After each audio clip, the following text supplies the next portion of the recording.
I don't really know. Your artwork on fire? I have. Wow. Okay. All right. And oil paints. I lit a lot of my shit artwork up just because it's just like one. It was everyone's voice there for a moment. So yeah.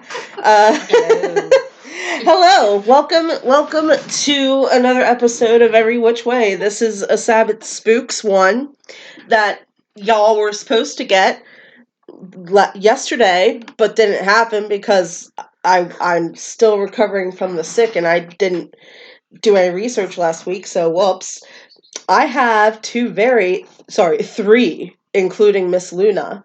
I have three very special guests with me. One being Miss Luna, but I have two of my most wonderful and lovely friends with me. Would you wonderful and lovely friends like to introduce yourself to the incredibly exhaustive expanse that is my 20 followers on Spotify? Nope. Wow! Okay. Wow. Fuck you, Helen. I volunteer as tribute. Yes, volunteer. Hi, everybody. I'm Kate, and I'm trying to get Luna's attention. So you might hear some rustling in the distance and a come here, Kate. And you're also in an incredibly adorable flying squirrel get-up, and it's so soft and cute. My goodness. You can get it on Amazon. Oh, yeah, Amazon. Yeah. All right. Yes, I'm Helen. Nice to meet all of you. Or yes, hi. Whatever. She did a hand wave. This is a visual format now. Yes, you're welcome. Super helpful. Yeah, we've got a nice candle lit and pink Himalayan salt lamp lit, and really setting the mood. And since it is Samhain and Halloween and all that good jazz, we're going to tell you all our own spooky stories or things that just creep us out, and we're just going to talk at you for however long I feel like having this recording going on. So yeah. So this episode is going to contain swearing, so it's going to be listed as explicit. I just want to say that up front if my earlier fuck you did not let you in on that little fact. Here's your warning. You're welcome. We're also drinking tea and we have a lot of snacks because it's going to be fun. So, all right. Helen, you kind of have the most spook. So, do you want to start us off and then we just roll downhill from there? No pressure. I guess we'll start with the first one. Very first weird spooky experience I've ever had. I think I was like 12 or 13 at the time when this happened. And you guys know what my parents' house looked like, the old farmhouse side of it, that was literally a square. Yeah. And the giant bedroom that I shared with my siblings at the time before the addition got built. Absolutely. So that room, woof. I'm laying in bed. One of the windows is open, and I could have sworn it was fog coming in through the window, but it was way too solid to be fog to come in through the window. And when you're a 12-year-old kid, what do you do when you see a fucking white cloud, misty thing just come through one of the windows? Throw something at it? No. Scream? No. Lay there and poop your pants? Just flip over, pull the covers over your head, and done. Did not see it. And I don't know, I was under there for probably until I passed out after that, but I just remember feeling this weight come over and sit on the bed. Nope. Oh. No, thank you. Oh. And then put a hand on my back. No. No, it was not one of the 6 cats we had at the time. We're Sam and Dean. Yeah, I hate that. Do not touch me unless I know who you are. Like Grandma's fine. Grandma can touch me. Yeah. Don't touch me if I don't know you. Yeah. And even then. I think it was my mom's mother coming to visit for some reason, even though I never met the woman because she died before my older brother was born.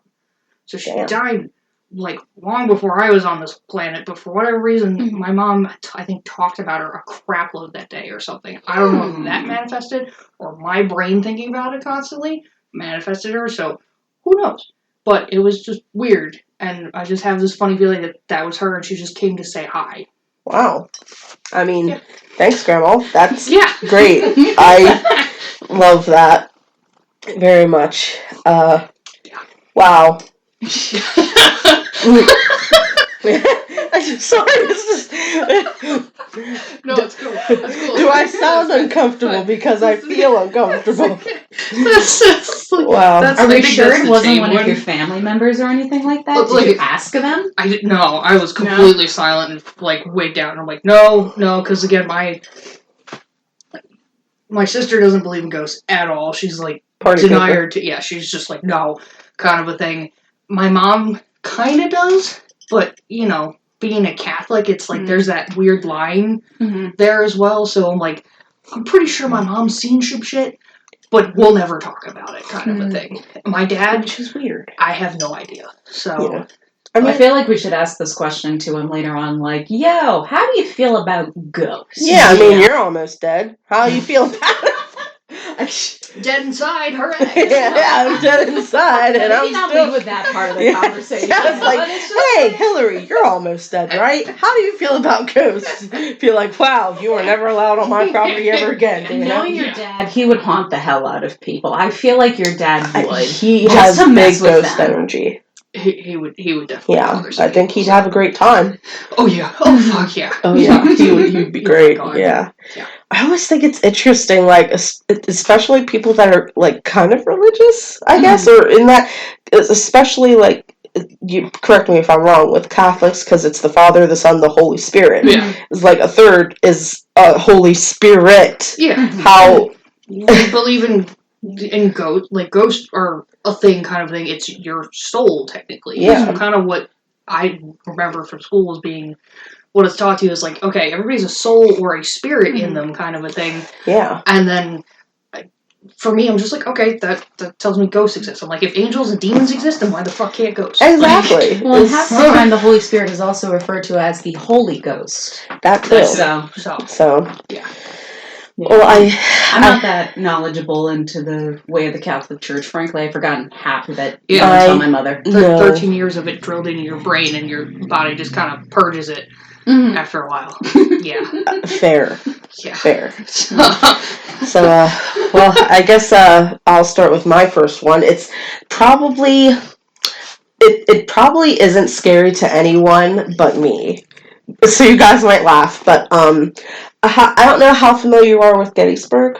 Like, I mean, okay, so very much so. Okay, so you know where the McDonald's is on the main strip. So like where the Walmart and not downtown, but actual Gettysburg. You're going out 30. Not down down 30. Well, beside it used to be a I think it's a car dealership now, but it used to be a gas station.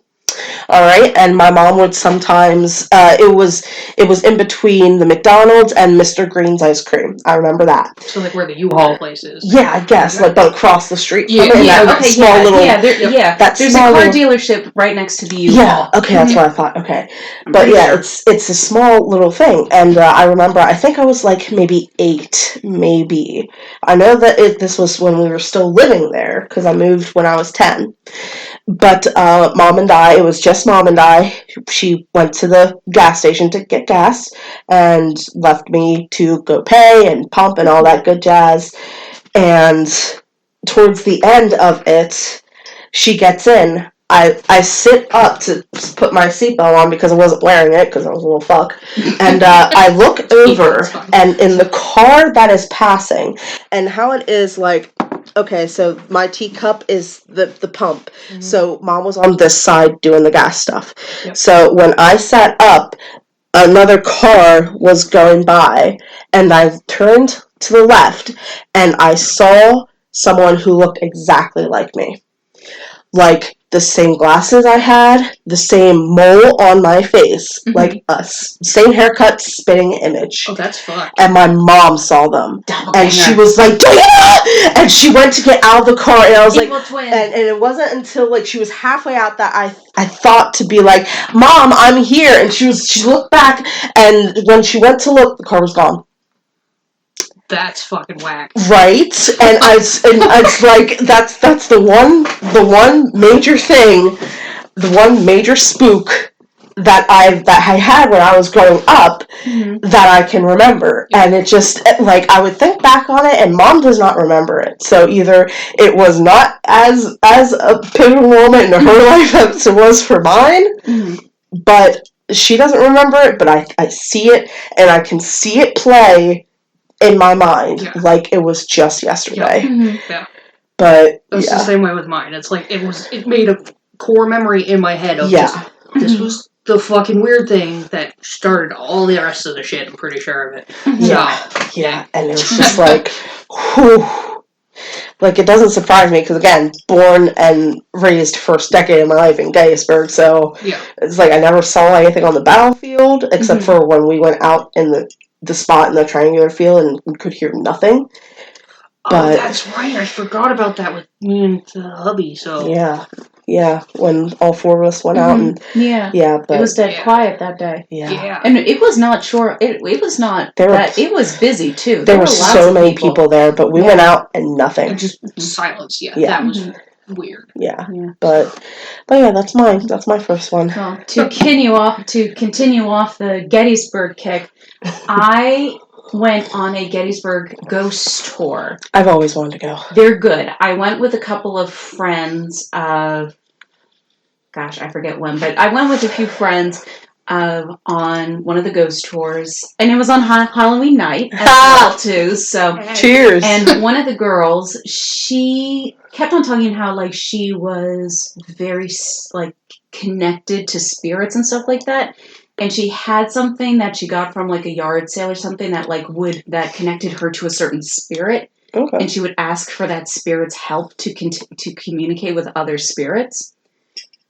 I was a little nervous with that because I've seen the Ouija board movie several times, so... Don't play with those? No, don't play with those, please. No, to the audience, please don't mess with those. There are multiple movies explaining why that's a terrible idea. I got a story about that, too. So I would put in, if you are an experienced practitioner with spirit communication, it is fine, as long as you have your protections up and you know what you are doing. Yes. Isn't it important to say goodbye at the end of the thing? It is very important to make sure that, no spirits are lingering or anything like that.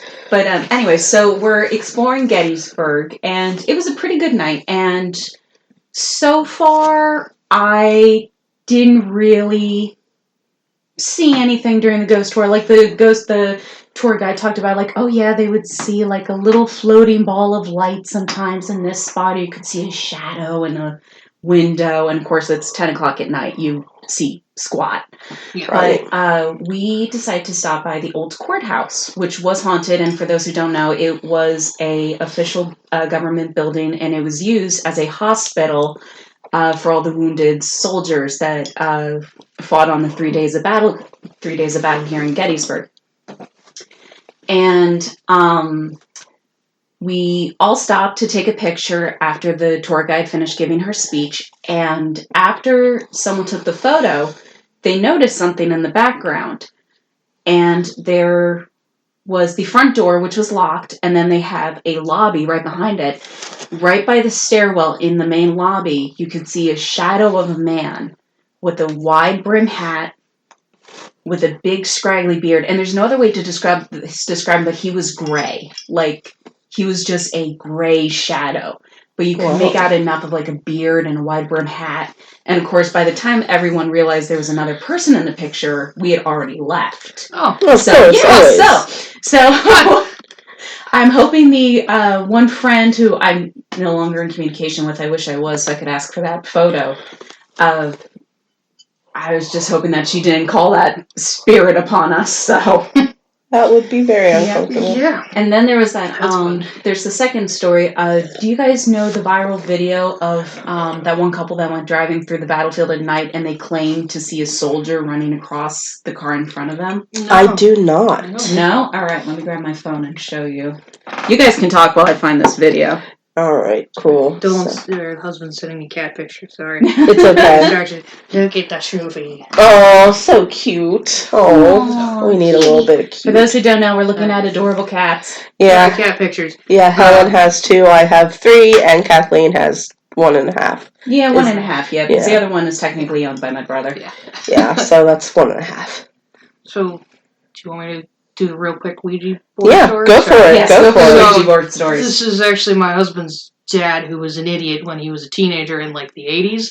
So, they decided to go to one of the haunted houses in the area that supposedly some witch used to live in like the 1800s.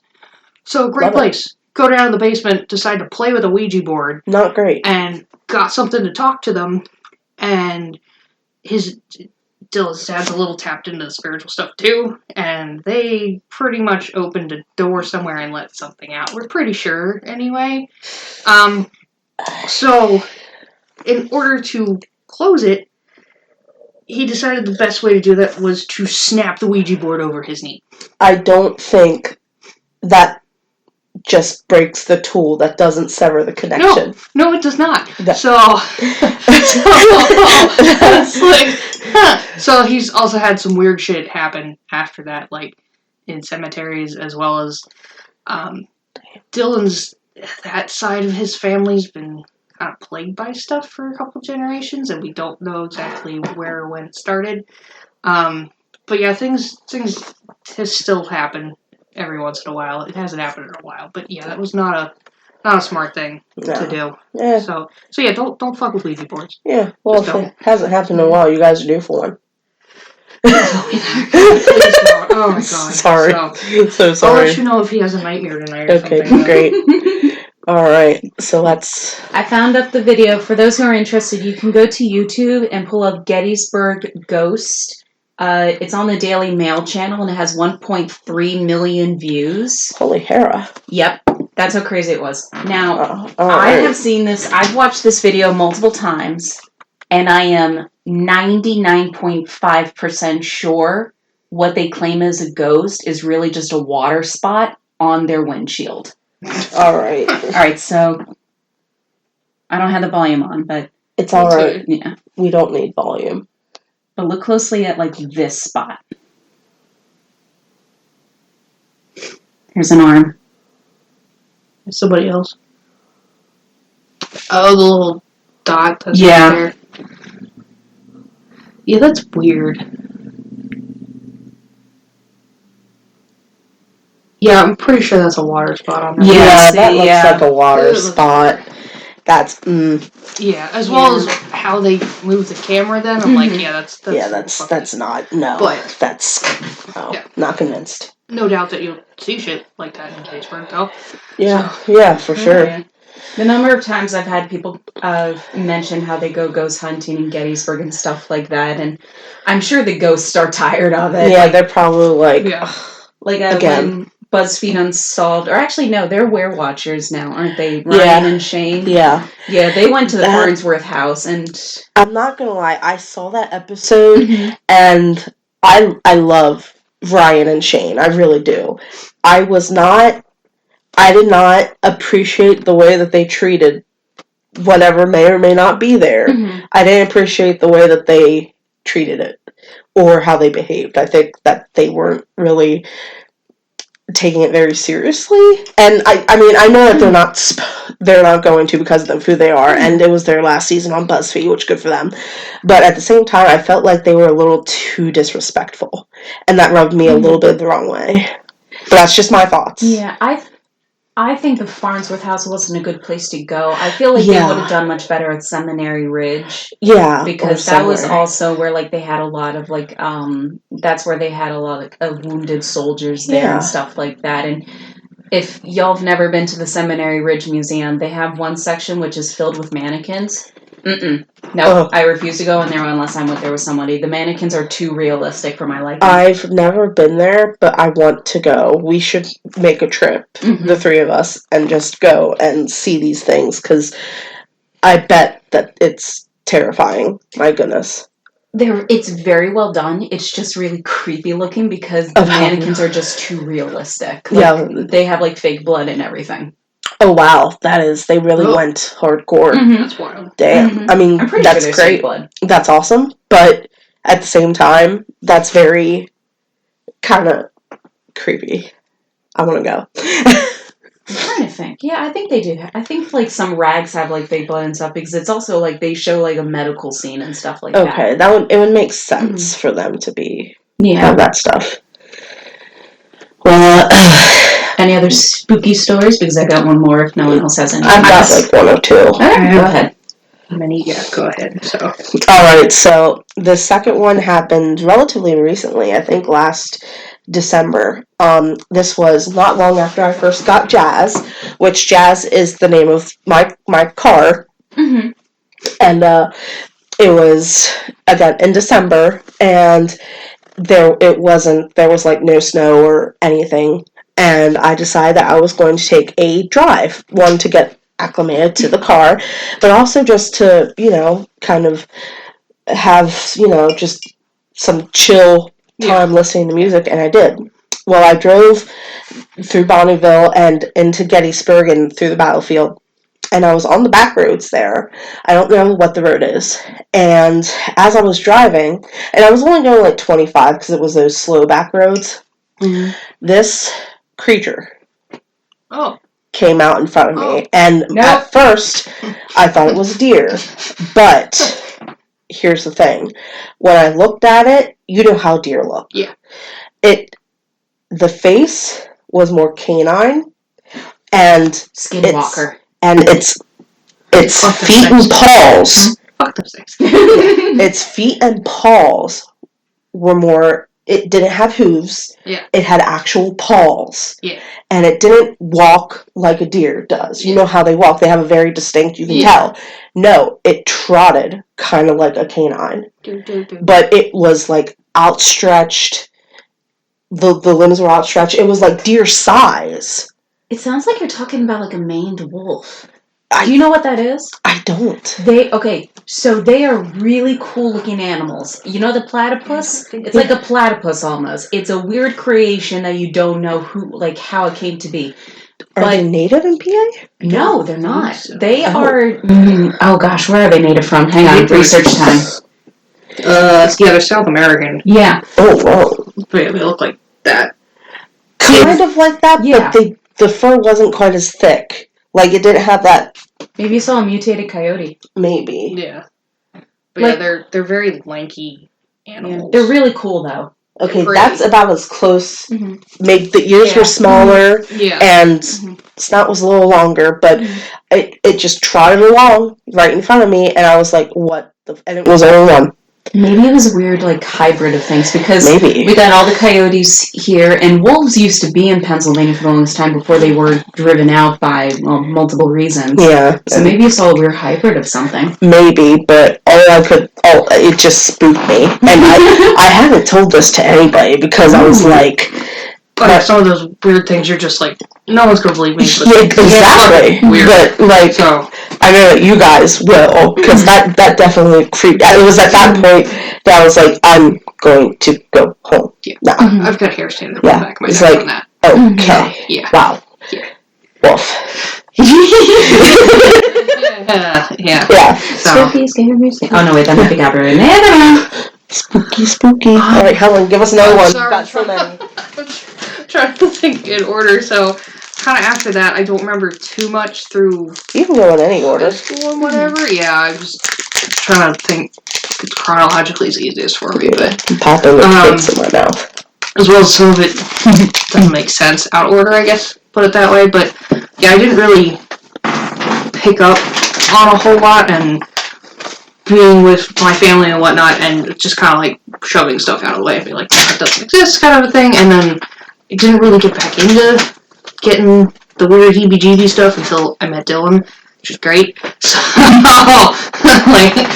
hooray! But, Dylan's her husband, by the way. Yeah, but, which I don't know if he wants me to say his name or not, so I might have to help you edit names out, but whatever. Deal with that later. Yay, editing! So after meeting him, I remember staying over at his house, and I remember maybe a month or two after, might take me a minute, sorry. You're fine. So, yeah, it was probably 6 months after he came, probably about then. But by then, his parents were letting me stay while I was in school, and if I had late classes or early morning classes, I would stay over with them, basically, at that point. And I was sleeping by myself upstairs at one point, and upstairs is where, like, his gaming TV was and his computer was at, and he had a recliner chair up there. And I remember laying on the air mattress I was on, and I rolled over and could have sworn there was somebody sitting in the recliner chair. Ooh. Oh, wow. Yeah. Oh, woof. Yeah, not great. Okay. Not great. So, No, again, at this point I'm 20-something, I think. The fuck year was that? 2015? Yeah, so I would have been 22 at the time. Shit. You're old. Yeah, you're fucking old. Still old, still dumb. But, Just with more debt now. yeah, great. Yeah. But I again, just rolled over like I did with the first story. Didn't know what to do. And just go back to sleep. You're imagining it. Shit's playing tricks on you. The lighting's in here is weird because it was. So you're handling that a lot better than I would have been. I would have thrown a pillow at the friggin' or just started screeching. Be gone, Satan! I almost did, and I told Dylan about it the next day or whatever, and he's like, "Why the hell didn't you scream or something?" I'm like, I don't know. Like, I don't know. Wired that way. I just freaked out, and after that point, his mom was like, because, again, his family's all had weird shit. She's like, "Do you want Dylan to sleep upstairs with you?" And I'm like, "Please." Sure. Great. Yeah. Don't have other motives for why I want to be in the same bed with him anyway. But, at that point, like, I'm like, yeah, I'll take a buddy kind of a thing. Right. At this point, anything that could be a shield. Well, in The Mummy, they used the cat to scare away, what's the mummy's name? Imhotep. Yeah, Imhotep. Yeah, they used a cat. Just get a cat. Kitty! They didn't have any pets, so they still don't. His parents are doggy daycare for when we go away, or friends of his go away, or friends of his parents go away. They've watched 3 dogs, at least for a week within the last, 2 months. So they're doggy daycare. So it's great. It's like, here, have this fur creature, so it's great. But, yeah, after that, it was probably, I don't know, another couple months after that, and I had, thankfully, I think the only, unless I'm remembering this wrong, the only episode of sleep paralysis I've ever had, which is not cool. So, oh my goodness. And that was one morning, probably 5:30, 6 o'clock, because Dylan was getting up, going to work, going to class, the whole 9 yards. So, wake up, and remember him saying goodbye, and I fell back asleep for a little bit, and then woke back up, and I couldn't fucking move. Couldn't move. Couldn't talk or anything. Weird as shit. And I remember something talking to me. I don't remember what it said. I don't want to remember at this point, because I know it scared the fucking shit out of me. And I'm like, okay, I know with sleep paralysis, it's just your body being dumb, and it's doing weird shit. But I remember what it said to me. I'm like, yeah, that doesn't seem like just a hallucination. So I'm like, that's fucking weird. No, thank you. I'm good. Yeah, not. You could not pay me to spend the night at his parents' house then. No, thank you. So thankfully, I came out of it after. Probably, again, those episodes, who knows how long they actually are, but came out of it and felt immediately just drained, energy just gone, and I ended up falling back asleep, and finally woke back up for class, and again, told him about it later, and he's like, "Why didn't you come downstairs?" He's like, I was still here. He didn't leave that morning. You couldn't move. After it happened, kind of thing, like, why didn't you come here? And I told him, like, I literally did not have the energy to get out of bed. And I'm like, I don't know what the hell happened, kind of a thing. So it was just bizarre. So, yeah. I hate that. I hate that so much. The laughter's a trauma response. Yeah. I laugh because I'm traumatized. Yeah. So there's that. And then there's been stuff I know with you when we tried to kind of connect Dylan with his aunt. Yeah. And feeling stuff with that, and just tarot readings. So I do get more feelings now and more connected, I guess, with the universe vibes or whatever you want to call them. So there's that, and I've started accidentally turning on and off streetlights more often, which is fun. So that's great. I'll be taking a walk, and if I walk past a streetlight and my brain, like, I'll notice the streetlight or something, and in my head just think about it, it'll either turn on or off. It's weird. It just happens. But if I try to do it deliberately, it doesn't work. Nope. So, and most of the time I'm just like, okay, you fuck. You fuck. You're just being, it's a coincidence. It's fine. But it's happened a number of times now that I'm like, all right, can't be a coincidence. I'm getting a little weirded out about this, but yeah. And yeah, apparently, I think it's Dylan's, his grandma? Or no, his aunt. His aunt was able to do that too. And she could literally, like, roll up in a car to a streetlight, stop, and go, watch this, and it would go click, off. Like, goddamn right. It's like, I did that. Yeah. Yeah. This is a superpower I did not ask for. No, but I will use it. Yeah, so. Wolf. I can keep going. Do you want more? Actually, let's go going. Yes, but let's go to Kathleen. That way, give your voice a chance to chill. But yes, I do. Give me all of your trauma. I want to know everything. Let me exploit your weirdness. I apologize, readers. It's going to be a long night. Yeah. Hey, it's Halloween. Readers, not readers. Damn. Listeners, watchers, whoever the fuck you are. It's like, happy Halloween. This is what you're getting. I hope y'all enjoy it. Right, So, my story is a little similar to yours, Helen's, but it was in the middle of the day. Oh. Yep. Oh, that makes it wow. better. Yeah. Oh, I love bright daylight where you know you're supposed to be safe and nothing can touch you. Nope. Yeah. So, I went to a basilica, which, for those who don't know, is basically a fancy church. And would you describe it any other way, Helen, besides a fancy church? Even the name is fancy, so I imagine. Mm-hmm. Well, is it between a cathedral and a church? A cathedral is more important. So there's a church, a basilica, and then a cathedral. I'm pretty sure. Okay, so Charmander, Charmeleon, Charizard. Pretty much. Okay. Yeah. I gotta look now. But compared to church too. I did. I am not apologizing for it. That's the best way to. I get that would be.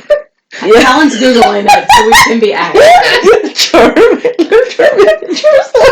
I choose you, Basilica. Basilica, use fire spin.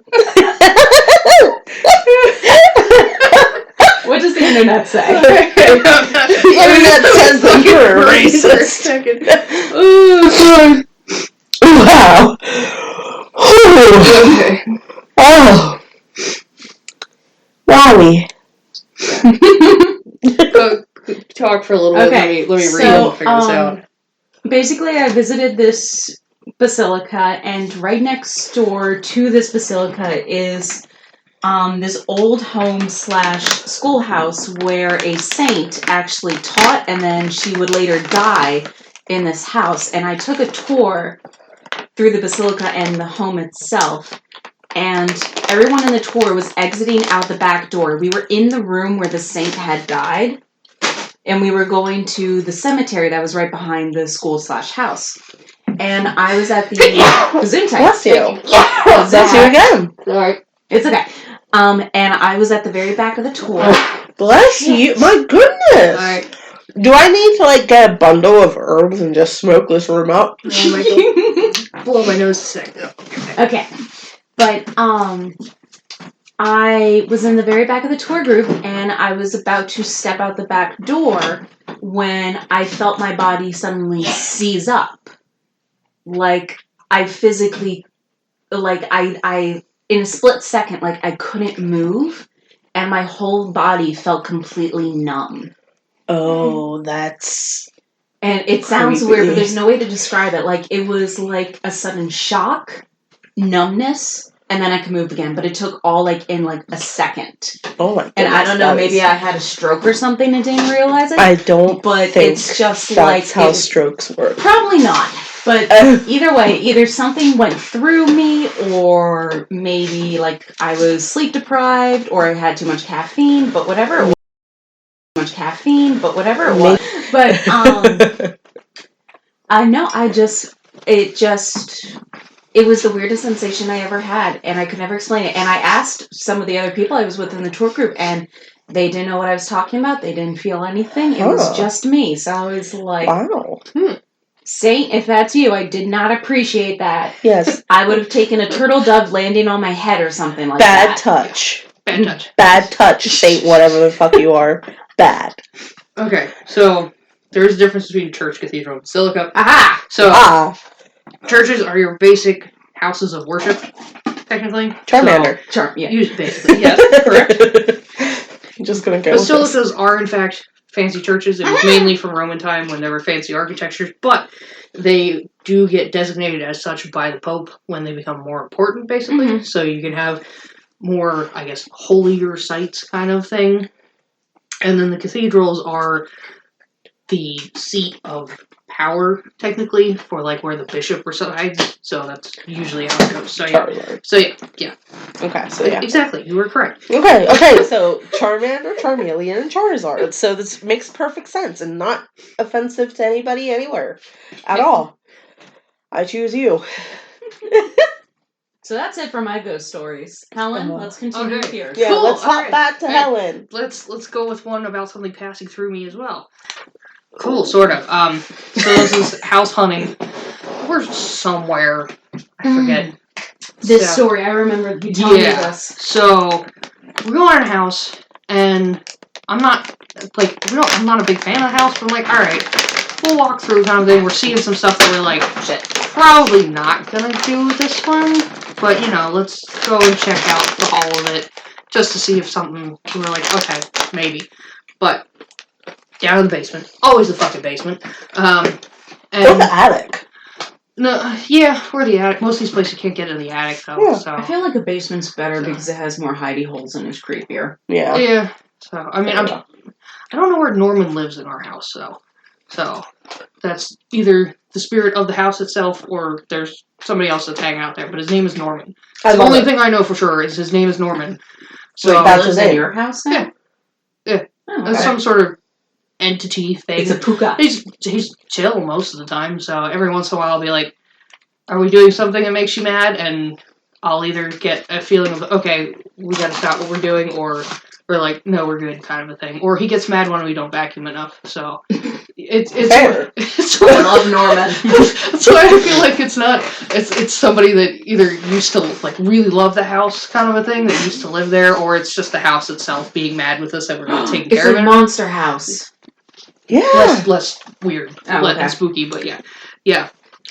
So anyway, so we're down in this basement, and the husband and the realtor go off on another side. And I'm like, oh, okay. Look around. I'm like, this is a pretty good sized space. And I'm like, oh, okay. I wonder what's over there. And there's a room that has one of those fucking light bulbs with a damn pull chain on it in the center of the fucking room. So you can't get to it. You can't reach it from outside the door. And something's just going, don't walk in that room.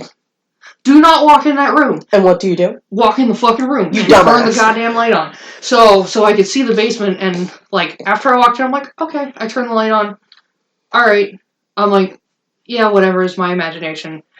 We get in the car, and this is when we lived on the other side of the river. Mm-hmm. So we drive back home, and we hit the river, and it feels like something, if you ever felt like either you stick a Band-Aid to yourself and you peel it off, mm-hmm. or for me, kind of a Velcro pull, and it happened across my entire back.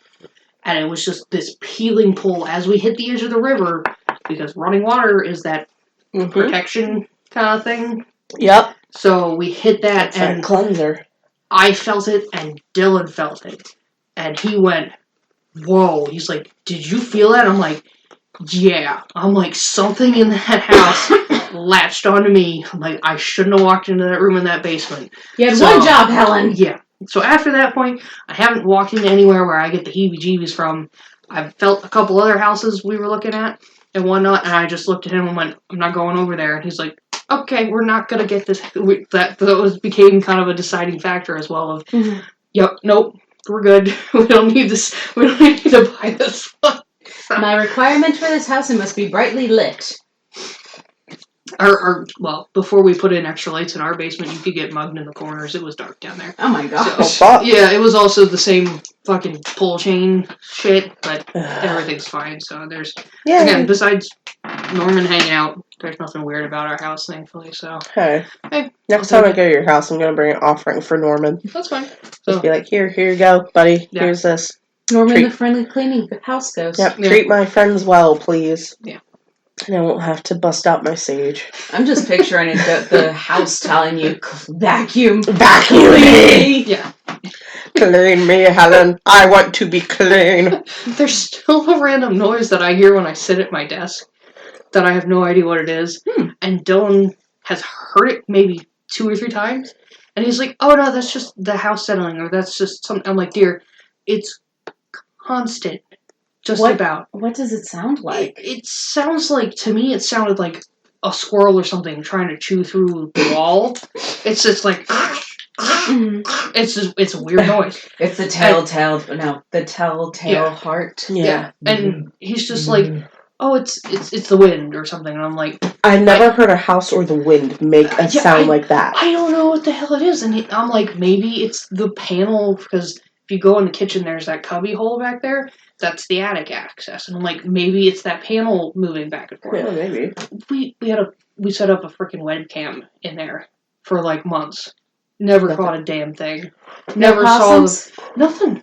And we haven't had any problem with squirrels or any raccoons getting in our house or any of the neighbors' house. I know the neighbors have trash pandas. Have mice, but we don't because we got 2 cats. So and I'm pretty sure you guys would have found something if you had any of those critters. Yeah. So I have no idea what that noise is, whether it is just the house or something, but I don't know what it could be that would make this noise. So, and it, again, nothing else has happened. It's just a noise, and I'm like, I hear it so frequently now that I'm like, okay, whatever's making noise. So maybe it's just someone saying hi. I don't know, man. It's telling Norman. It's Norman saying best of luck with all your work. Yeah, maybe. Like, good luck, been there, done that, now I'm dead. That's possible. Well, it's like, if you guys could haunt one thing, what would you haunt? Oh, man, if I could... Strip club. Love it. Absolutely. 20 out of 10 would recommend. I'm not going to be able to top that. I got one for you. Go for it. Bookstore. Then you could knock off all the knock all the good books off of the shelf Not for just people. that, but think of all the books you could read. I know. Oh my goodness. Oh. That'd be fun. Be like the library at Hogwarts where the books are just floating around. Oh, I love it. Just me. Here, you need to read this. Here, read this. It's like, don't read that shit, Twilight. I think for me, if I had to choose, it would go between a school or a library. Because I feel like either one, like both, well, the school would have a library. Yeah. The library would be like only books and very probably little people in this day and age. But I think a school would give me a lot more opportunity to freak kids out. Yeah, I agree with that. And Can I haunt the wonderful university that I went to? Yes. Yes. Yes. But I mean, a strip club is really cool. Yeah. I'd like that. Yeah. I'm just picturing flying margaritas and stuff being thrown at disruptive. You see like a brazier just like, and it's the nipples part of it is just twirling, and it's no one is holding it, and it's like, what the fuck is this? It's just Helen the ghost. Fucking with us. Yeah. Knowing me, I'd be one of the ones that would just like grab one of the strippers while they're on the pole and just make their boobs move in really weird positions that are unnatural just to fuck with shit. Don't forget how this goes on the internet. You'd walk you'd walk it. It's fine. I can make this explicit. It's cool. But you open a door and there's just a condom, but it's in the shape of like a giraffe or something. And it's just like, oh, fucking Helen. Really? Scene balloon out. I would. Right, you would. That'd be great. Fucking beautiful. Oh, wow. Yeah, I guess the only other place would be a mall. Just because you had Get all options. the Auntie pretzels you could get Oh, your little ghostly man. hands on. Options. I mean, Oh yeah. granted, most of them are half abandoned at this point, But so they're still, creepy like, anyway. if it's a big mall like the Mall of America, yeah, that'd be you pretty could do that. sweet. I'd haunt the Ferris wheel that's there. Ooh, a zoo. You could pet all of the animals. That'd be sweet. Yeah. I could release all the goats in the petting You zoo. could. An army of goats. Yes, absolutely. Oh, just unlock all the padlocks and be like, be free, my friends, be free. Go, run. Trying to think, are there any other good places you could haunt? Hey, listeners, in the comments, write what places you would haunt. Yes, if you were please. A ghost. If you were a ghost, what would be your favorite place to haunt? And what would be your least favorite? Yeah. Oh, that's a good question. What would your least favorite? Wastewater treatment plant. Oh, Fair. Yeah. I think I would haunt Disney World. Just because it's just like behind the scenes, because like on like the internet and stuff, you see people doing stupid stuff like sticking their feet into the nasty water, to which I've been told you should not be doing that. Yeah, do not stick your feet in places that you know you shouldn't. And I feel like if you look at that and be like, that's not a good idea to stick anything in there, it's probably a place you shouldn't stick anything in. Yeah. But what the hell is the lake down there that used to have like the water park in the center of it, but now I think got closed because due to bacterial or Treasure something. Island? Yeah, or something like that. Well, they shut down Treasure Island, and it's going to become something else, isn't it? I don't remember. I know they thought about it, but then they ditched it because they couldn't. The cost of it was going to be too much. Or was that much, Mowgli's place? No. I just remember hearing that maybe it wasn't a Disney maybe it wasn't a Disney ride, but there was something. Drat, what is it called? Something shut down in Disneyland, and they're replacing it with something else. I know they shut down the Swiss Family Robinson. No, that wasn't it. It was something else. Well, whatever it is, all I know is that there's now a Tiana's Palace thing. So. Which is great. I'm glad that Tiana's finally getting the recognition. Yeah, really. So good for her. You know, about time. One day I'm going to go. I just want to get the Disney book, like the Disney cookbook, and try their foods. I never had the urge to go to Disney. See, I have. But it's just like just to see, like just to try stuff, because I refuse to believe the gray thing from Beauty and the Beast is like cookies and cream, and it's just try the gray stuff. It's delicious. No. Don't tell me what to do, Candlestick Man. First off, fuck you. Yeah. But whenever I go looking for a recipe for the gray stuff from Beauty and the Beast, it's something cookie and cream, and it's like, no, it can't be cookie and cream. It has to be something. I think that is not cookies and cream. Fucking liverwurst. So that's worse. Freaking, it's the worst. Smiles when she eats it. It can't be liverwurst. Yeah. I don't know. I mean, they're Eastern European, aren't they?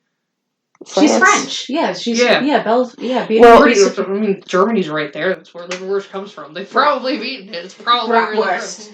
I don't know. There's so one of the YouTubers that I absolutely love is the Game Theorist, run by Matt Pat. I think it was either his film theory or food theory. They did a theory on what the gray stuff was, and it was some sort of animal meat substance, but the thing of it is no. Oh. But it was something that isn't really made now because it was seen as unethical.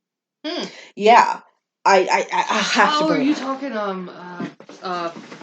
foie gras? Yes! That's what it is. Foie gras! Yeah. Okay, that makes sense, because I think the gray stuff was served on a cracker. Yeah. So that would make sense. Yeah, that stuff. Alright, now my curiosity is satisfied. Yeah, there you go. That I could see it being more Yeah. instead of the cookies and cream. Yeah. Yeah, that was... Yeah, it's weird how that's made, except for...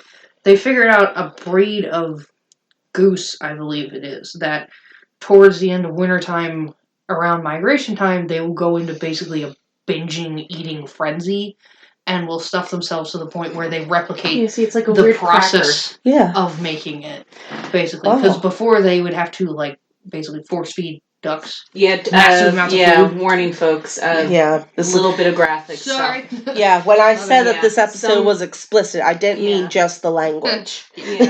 Didn't realize we were going to go this way, but... Congratulations, this is also educational. We fell down the spiral of how our brains work. This is how it is. It happens. Just the way it goes. So, yeah. But yeah, you can still get it some places. But Yeah. I've never tried it. Don't really want to. Same. Because it's liver. Yeah, and I don't like liver. It's like, no, Mom could never get me to eat liver and onions, like, willingly. I went to school with a kid who loved liver and onions. Absolutely not. I could not No. understand how. No. I will eat flesh. Classification. I'm assuming she's talking about beef and chicken. Yes, non-human flesh. Non-human flesh. Although I wouldn't be opposed to trying that. I'm just kidding. It tastes like chicken. So. Yeah, apparently it would. Like, in all honesty, here's a picture of liver and onions. It just looks like steak. It looks disgusting. That kind of looks good. That looks fine, but it looks like strip steak. Knowing what it is, though, no. Every time my look something up. Don't tell me what it is. Every time my mom's made it, it just looks like overcooked to death meatloaf that has no seasoning, no sauce. It's just a gray blob. It's worse than Scrapple. I'm sorry if anyone's a fan of Scrapple. Yeah, I'm not sorry if you're a fan of Scrapple. I don't like Scrapple. I don't like liver. Then you never had good Scrapple. You know what? I have had multiple Scrapple. I have had good Scrapple according to the husband and his dad, who are fanatics about it. Nope, too gristly, too greasy, cannot do it. I know what I'm getting Dylan for Christmas. I gave him a big thing of Scrapple. Okay. Don't tell Dylan you didn't hear that. I think we got a couple pounds in the freezer still, but I've only ever had my mom's. Gift themed Scrapple. Yeah, we should do like a gift, like a theme gift, just like food like that. But I've only ever had my mom's, and I love my mom to death. And some things she makes really well. But did she make her own Scrapple or? Yeah. There you go. I'll get him this sweater. No, thank you. Beautiful. Yeah, I love it. You keep sending me ugly Christmas sweaters. Good. Text messages. All right. So, getting back to the spook. Sorry. Since we got it's cool. Way off track there. I guess. Oh goodness. I guess I have technically two more. The one, a couple years back, I went with Don. He does ghost hunting, sometimes, and I went with him once to Hillview here in PA, and that was actually really interesting. I liked the tour. Not huge into ghost hunting personally because I like to go and explore. And I don't like to sit in one place. I just want to go and poke around and be a nosy Rosie. But we went to the chapel part of it, and it was kind of like. Hillview was kind of, if I recall, a asylum of some sort. I know that at one point also functioned as a poor farm. But they had a chapel here, and we went into the chapel. Poor farm? Yeah, poor farm where poor people would go. Oh, you're talking, okay, like poorhouse. Sorry. Yeah, but it's literally a farm. A working farm. Okay. Yeah, yeah. But his group and we went into the chapel, and it felt really heavy in there. I mean, it was the one time that I actually felt kind of something. I mean, the entire place kind of felt heavy, but it was very concentrated for me. Mm-hmm. And I remember that someone suggested reciting a prayer, so Don did, and he did it in Latin. And very clearly on the spirit box, it said English. And that was just both funny and kind of spooky because it was the one clear thing. Yeah. That came through. Mm-hmm. And but that was really interesting. And there you go. The end. See, if I was there and I was hearing voices, I would just book it. Like, thank you, have a nice day. I'm going back home. See, here's the thing. I want to get scared. That's part of the reason why I like going to. We went to Field of Screams last weekend, I think. Yeah, and I mean, I didn't get scared. None of them were scary, but it was great just seeing the costumes and the places. Very creative, but I like the thrill of it. Like, if I want to go somewhere and I know I'm going to get scared, that's the spot I want to go. I like that, and that's why I like going to haunted places. Not just because I do like to learn about the history and of the stuff there, but also because I kind of want to get scared because I'm a little freak. See, every so often, like, I like Supernatural, and I'm finally actually sitting down and watching every single episode. I'm on season 3. episode 2, I think. Whatever one in the episode where Sam and Dean have the Lucky Rabbit's foot.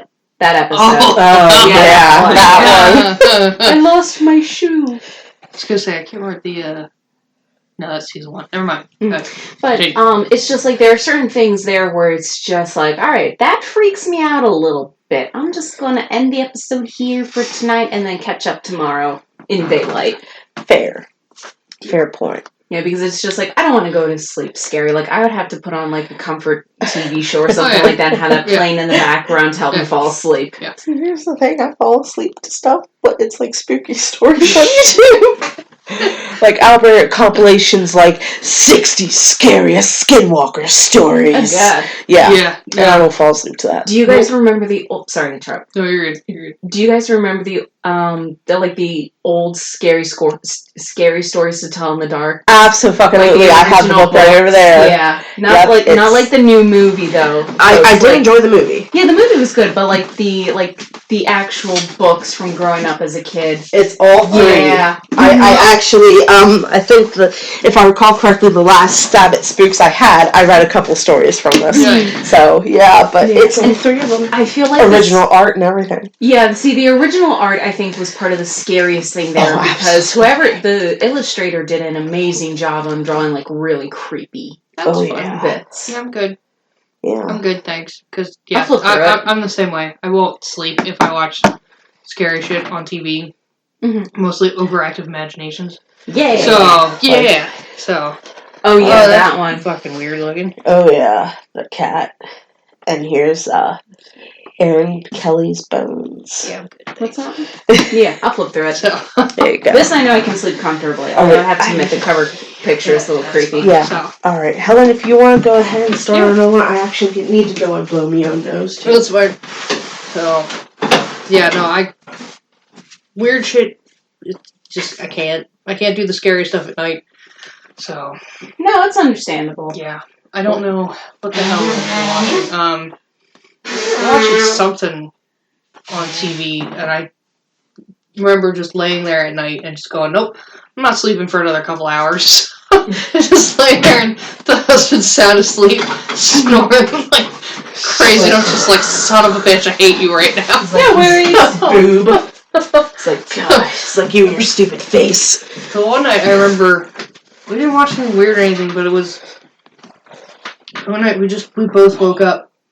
I think we heard a noise or something in the house, and we couldn't figure out whether it was the cat or the dog that made a noise.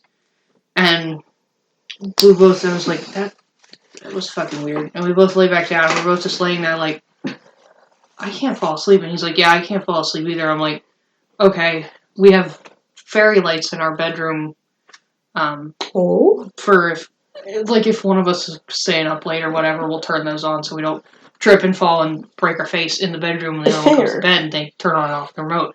So I'm like, I'm looking at one of the corners in the bedroom. I'm like, I'm pretty sure it's the way the light's coming in the door. I'm like, that corner looks really, like, extra dark, though. Just like, do you want to just turn the fairy lights on so we have something kind of a thing? And he's like, yeah. And, of course, you turn the lights on, there's nothing there. And it's like, okay, we think it's just a shadow and it's just being weird, but we'll leave them on. And we both went back to sleep. And I think I woke up an hour or two later and there's still nothing. And I'm like, okay, I don't feel as weird as I did. So we're like, pretty sure it's just our imagination, but, Yeah. So I'm one that sometimes if he's not home, because with work and everything, I'll sleep on the couch instead.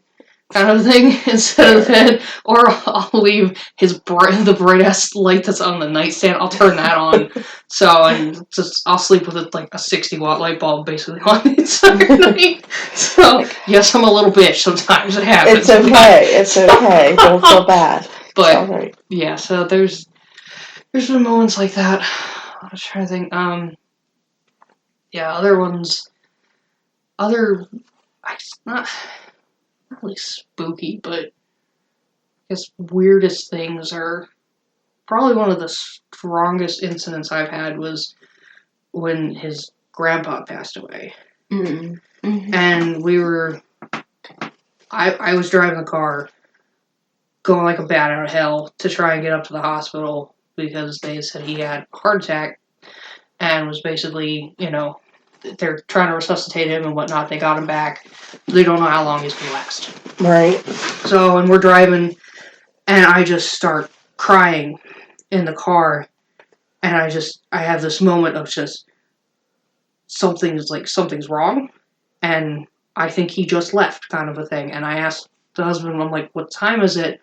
And he tells me, and he's like, why? I'm like, I hope I'm wrong, but I think he just left, basically. And we got up to the hospital and found out that at that time, it was like 8:32, I think, that his grandpa had a second heart attack at that time. At that time, basically. And by the time we got up there, they had resuscitated him again, but going in and seeing him on, like, the ventilator and stuff, I immediately could tell, I'm like, there's nothing there. Yeah, it's like he's gone. Yeah, you're basically just keeping alive a shell. Yeah, and it was very weird, but that is one of the strongest feelings that I've had of, holy fuck, like, something's wrong in the universe or somebody's just disappeared. So, yeah. And again, I've had these feelings with losing my uncle recently too, so that's been weird. I don't want to get too much into that one, but that's okay, you don't have to. Yeah. So I just feelings like that, and then when a lot of times it's strong with Dylan now too. If I think he's gonna have a bad day at work, I'll text him and be like, "Hey, just be careful," kind of thing, or it's like something stupid's gonna happen today, or it just was chill. When he was out on the West Coast and shit really went belly up, kind of a thing for a week or two, and I was at work and I'm like, something feels fucking wrong. Like, what the hell happened, kind of a thing, and figured stuff out, and I'm like, fuck. And so I literally texted him like, are you okay? Because it was basically feeling of something really bad happened, kind of a thing. And I'm like, I don't know what it is. So I checked in on him, and he's like, yeah, I'm not even at where the stuff happened, kind of a thing. And I was like, okay, that's good, but it pertains to him, kind of a thing, and what he does. Yeah, him being connected to it. I'm like, oh, all right, that makes sense. So yeah, those weird vibe ones are just Yeah, I kind of have something like that. Mine is it deals a lot with people and also situations. Like, and I'm sure you guys have had this too, where it's you meet someone and you can instantly tell bad. Just not great juju. Yeah. I think that's a lot of people are like that. But mine is if someone tells me something, it's not going to work. Yeah. And I call it the knowing. Mm-hmm. And it's just, like, someone could be like, it could happen anywhere. Like, at work, for example, I'm often most strongest at work. And someone could just be like, this is what we're going to do. Here's the issue. This is how we're going to handle the issue. And it's like, that's not going to work. Well, we haven't even tried it. I know that's not going to work. Yeah. Well, how do you know? I can't tell you how I know. I just know it will not work. Yeah. And then it's tried, and then it comes back. So that didn't work. Yeah, I know. Yeah, I know it didn't work.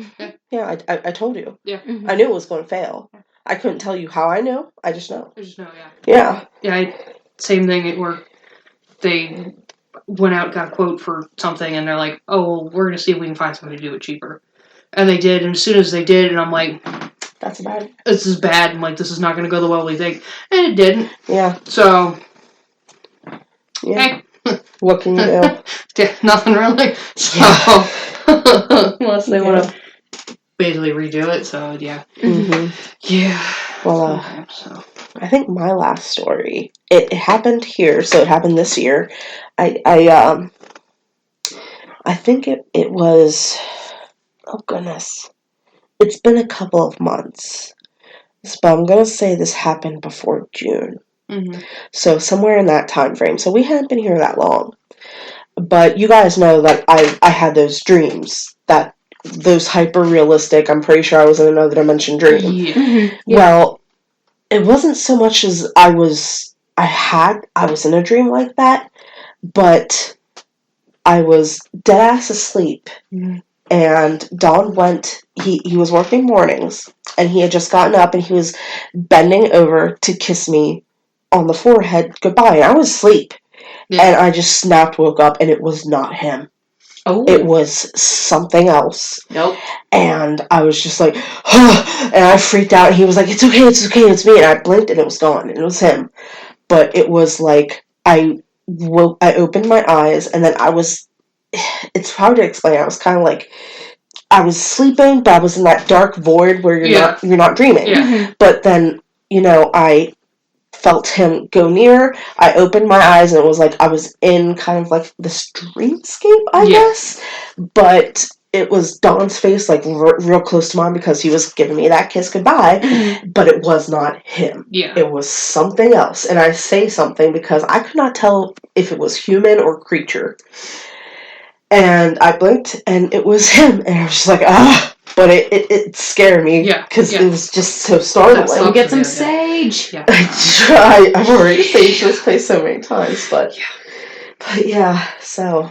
I think I've done that twice at home, the sage, so. Yeah, it's good to do. I like to do it fairly, well, at least once a month. Mm-hmm. I like to. I know I should probably do it more, personally, just, for my own health, but I'm also pretty kind of lazy and also you don't want any smoke alarms going off. That too. The smoke alarms are the big thing. It's just like, listen, I know that I'm supposed to have them because of safety, blah blah blah, but they really get in the way. And I can't convince Dawn to just take the batteries out. It depends if they're just the battery ones or if they're like the hardwire ones too. I know. Oh gods. Be safe, folks. Don't do what I do. Don't disable your smoke. Don't disable your safety. They are very important because a lot of them also have the carbon monoxide sensors in there too. All of them do. Those are pretty important. Yeah. So don't be a Dana and do stupid things just for your witchcraft. Because they'll feel bad. I think there was one in our house when we moved in. We pulled the battery out and never put it back. Well, so, the house is from the 1950s, so it doesn't have any hardwired ones. Yeah. Well, I know that in my old place, I took them out because I was just like, fuck this shit. It's like, I'm going to smoke up my damn house anytime I fucking want. Yeah. With herbs, not with like cigarettes or anything like that. I don't do that. So, but yeah. Woof. Yeah. Wow. I don't know if you guys wanted to talk about Gettysburg when all four of us were there. Heck yeah, let's get into it, my guy. Let's wrap this up. You mentioned about the Triangle Field and being silent, but I'm trying to remember if anything else was weird happened today, because we went to Devil's Den. We were at Devil's Den. Yeah. We were on Little Round Top. Yeah. Yeah.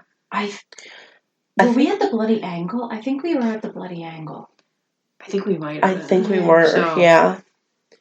Because here's the thing, Gettysburg is a lot of fields. Yeah. So it's hard to pinpoint where exactly you are. And here's the thing and this is something that I've kind of, I don't know, that I've been noticing, but whenever I go in, like, I've noticed about how I'm reacting to it, but whenever I go to Gettysburg, or a place that has a lot of spiritual energy or ghosty stuff, is like that heavy feeling settles on me, and I didn't realize what it was because I was just like, oh, I can't sense shit, but it's like, no, because one day Dawn and I were driving through Gettysburg and it hit me all of a sudden, and I asked him, I was like, when you're ghost hunting, do you feel, how does it feel to you? Like, how does it come off? And he answered, and I was like, well, does it also feel like this?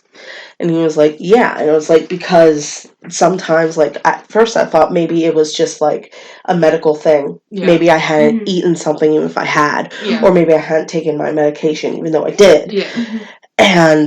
But when we passed through it, it went away. Yeah. And I was fine. And it happens certain places, and I never really took notice of it, but that's how it's been every time I've gone through those sections of Gettysburg. Mm-hmm. It's just that heavy, thick feeling of there's a lot of emotion. And naturally so, there's a lot of emotion, I mean. It's like you're getting overloaded with stuff, and it's like, oh God, okay, I'm like, you're not claustrophobic, but like suffocated a little bit. Yeah, it's that suffocating feeling, And again, before I had that talk with Dawn, like, at first I thought it was, like, something medical. But, because I felt it that day when we were all out there. And back then I was like, oh, I'm sure it's just because I haven't eaten, or I didn't eat a lot, or anything like that, but... And to be fair, we were really exploring, like, the back areas of all the woods and stuff like that, and going off the beaten paths. Yeah. Which I'm sure, the soldiers did. Well, they would have had to in certain areas to cross the field and to do the thing. FYI, this was like the middle of the day, so we weren't out there at night, but even still, middle of the day, you still get some weird shit. Oh, yeah. Kind of thing, so. Oh, yeah, when Dawn and I drove through, it was in the afternoon. It was bright and sunny, and... But yeah, I remember us being out in the triangular field in that little, and I know that Dylan explained it, but would you explain it? So from what I remember him talking about it was that the way that the hills and whatnot are, as well as I guess it's kind of like a marshy area to that part, right? I think.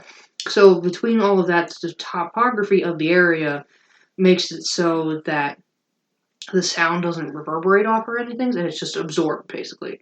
So there's that, but as well as there's a whole crap load of spiritual energy there. And so we walk into this area, and you can hear people talking and whatnot, because it's real close to Devil's Den, right? Yeah, and there were a lot of people there. There were a lot of people. I'm pretty sure there was like school tour groups and stuff going on that day. So there's people yelling and screaming and laughing and stuff. And you could hear it, and then you get into it, and nothing. There's no birds, there's no bugs, there's no people. And this is like early summertime, so it's warm, and there's birds and bugs galore everywhere. And all you're hearing maybe is the wind blow the grass that's back there. Yeah. And even that is muffled. It's muffled. Yeah, it was. Bizarre. So. Yeah. Because pretty sure, like, even with the topography that it is, like, if someone was yelling, you should, in theory, you should hear it. Be able to hear it because of how close it is. But no, we couldn't hear anything, and it was just, we could hear each other talk. Yeah. But and of course, we pushed forward and went back a little bit. Like, we went to see, like, why it got so dead quiet. Yeah. Which was confusing because, as Helen mentioned, we were by Devil's Den. Yeah. So it's just like, and for context, for those who don't know, the reason it got its name Devil's Den was because there was supposedly a massive snake living in there at the time. Oh. Yep, and that's how people kept kids from climbing in and getting bitten by the snake. They said it was the devil's pet, so Devil's Den. Makes sense. I never knew that. I that's really interesting. That was my research because someone asked me that and I was like, why is it called Devil's Den? So I googled it and was like, oh, giant snake. Cool. Makes sense. Glad you didn't tell the husband because he doesn't like snakes, and he probably would have not gone if he'd known that reason. So I mean, granted, there's probably still snakes in there. Oh yeah. Oh yeah, for sure. Everywhere. I'd be surprised there wasn't. Yeah, we have beavers and turtles, I'm sure. Yeah. Yeah, but yeah. Besides that day, I remember being up on Little Round Top and looking out over the fields and just, I know I didn't hear it out loud. It's probably just a subconscious thing, and my brain kind of, reforming the battle happening, but I kind of remember looking out and hearing gunfire and whatnot, kind of, and like drums and stuff. So I'm like, I think it's just my brain kind of filling in the blanks. Yeah. And it was quiet up there too, which was also weird. Yeah, because there were quite a few people, and for it almost being summertime in Gettysburg, which is a hot tourist place, it's never quiet. No. There are always so many people there. It's rarely quiet. Yeah, it's weird. Yeah. I remember Steph and I, we occasionally will get together and do this thing called bountying. That's where we go to, like, places and go into, like, nature and collect sticks and stuff, and we use it in our craft. That's how I got a couple of the stuff that I have here.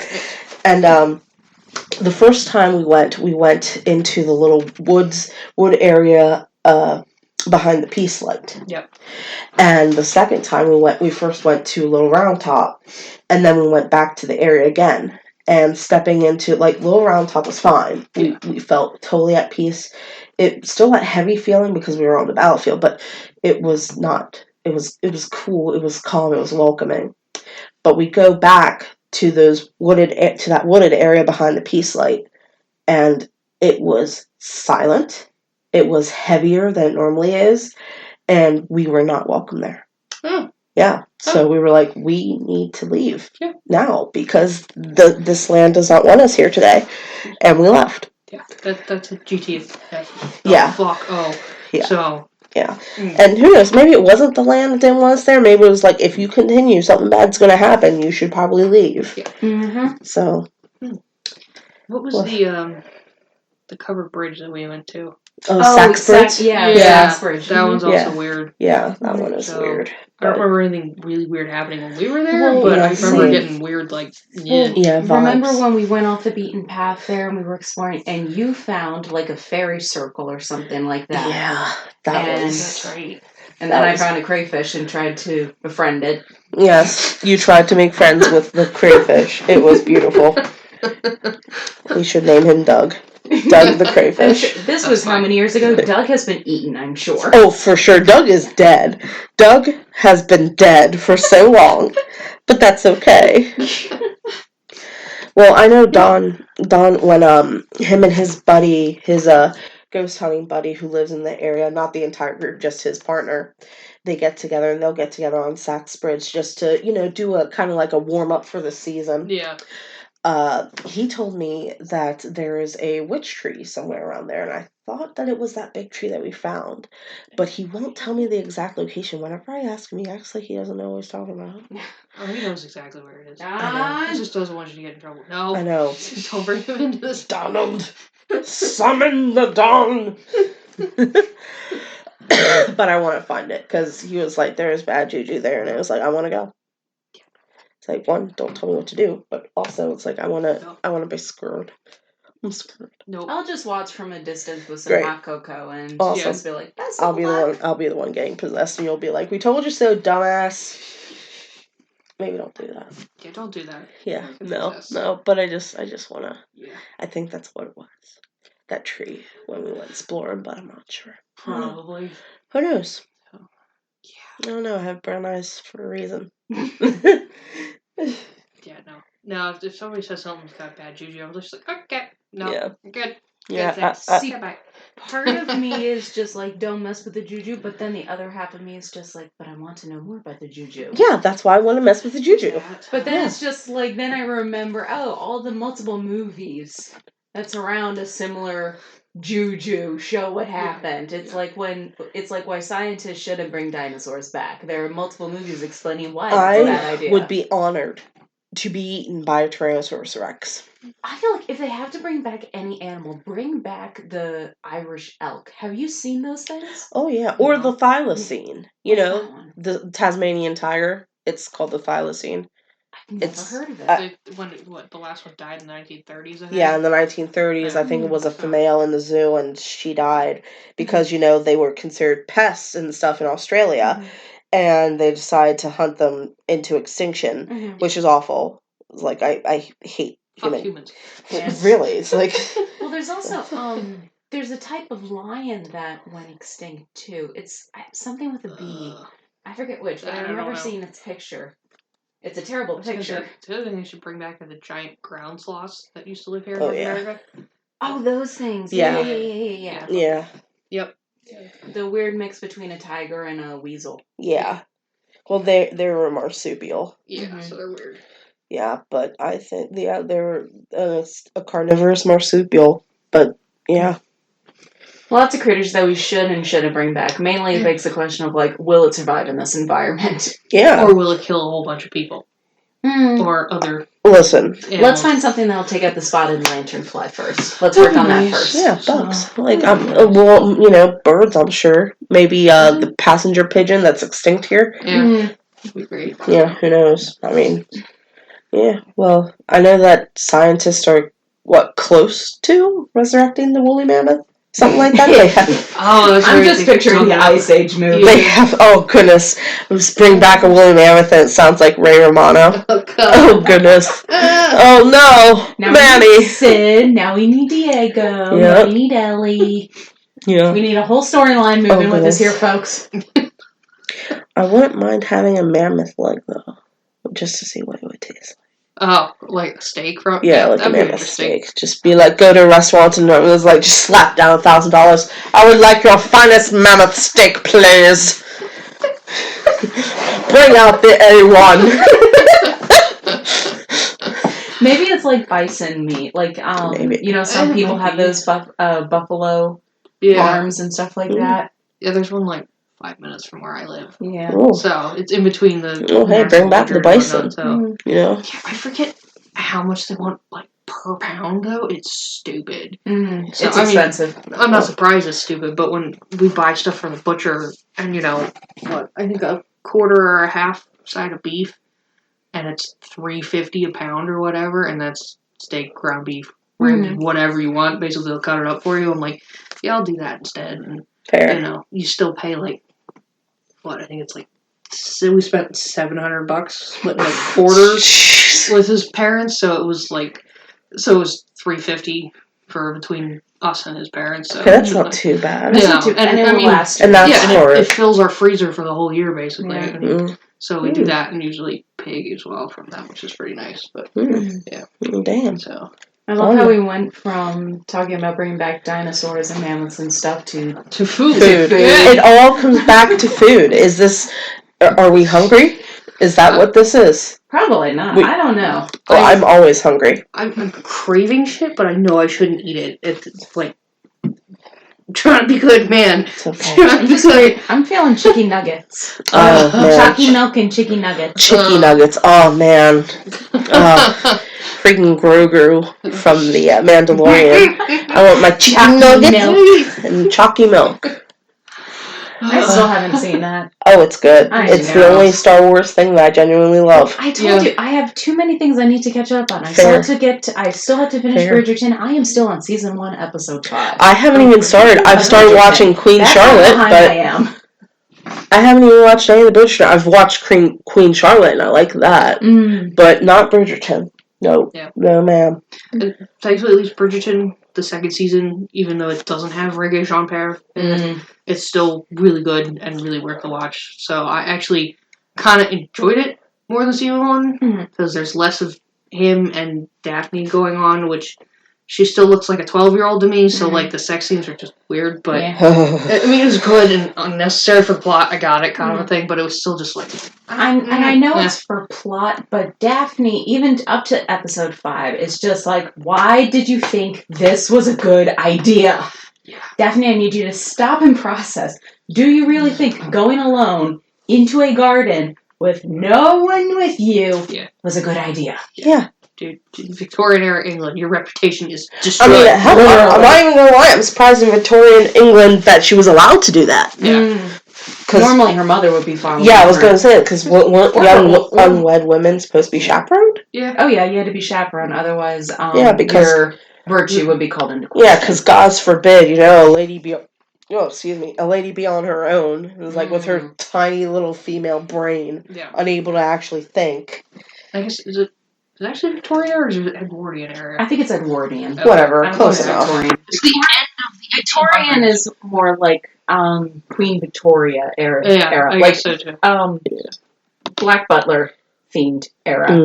Yeah. With Sebastian and CL and The Undertaker. I love me some Sebastian. I love The Undertaker too. Did you guys see that they're coming out with a new season? No. Yes, they're remaking it. Fuck yeah. Or maybe I'm wrong. Right. But there's but there's going to be a new series, and the artwork the animation is just chef's kiss. Chef's kiss. It should be great. All right. Are they going to do an English dub too? Oh, yeah. I have no idea. I hope so. Yeah. I don't know. It's English dub is sometimes just ruined. It's just like but I do enjoy me a good English dub though.